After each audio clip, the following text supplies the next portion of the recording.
Siya no, banganyan ko sa bagdagsak knowledge sa mga doktor tano.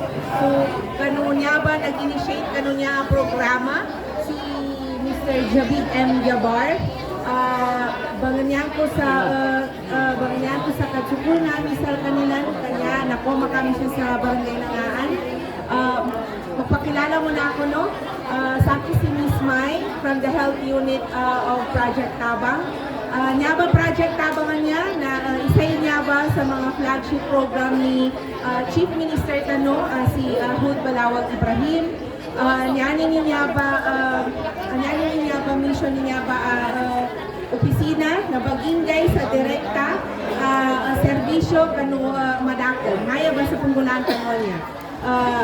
Niya ba ang programa na pinagitong sa mapyan ni Chief Minister kanyaning galing yan na sa kanin mismo imaka ubay sa lagano amingay sa kanin sa libre ang medisina, libre ang consultation para sa lagano para dino din sa mga tao di pa kagaga below sa city, below sa barangay health center at nato nagdagilikan sa kapapa-check up na maya ba na dadang rasuno adi ka nung makapacheck up kasi kanin din mismo ibagangin siya kano dalapano para kagamutan kano.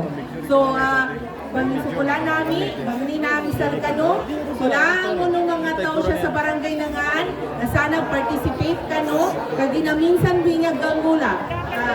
Pasalamat tayo no kasi itong programa na ito is napagitungan niya ba then organize niya ba a program.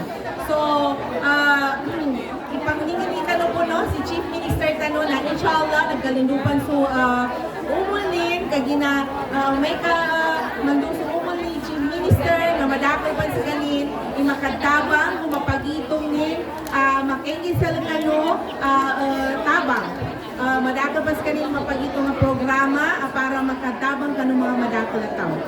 In behalf po sa aking boss, sa aking project manager, nagpapasalamat siya no at very much thankful siya at masaya po siya na yung aming office po ay naimbitahan dito. So muli-muli po, bangin sukulaan ko sa kanutanan na hopefully hanggang bukas marami po tayong makita na pasyente. Siya bubataman. Wassalamualaikum warahmatullahi wabarakatuh. Waalaikumsalam. Palagpakan po ulit natin. That was Mai Ismael Omar, the Project Development 3 of Project Tabang. Na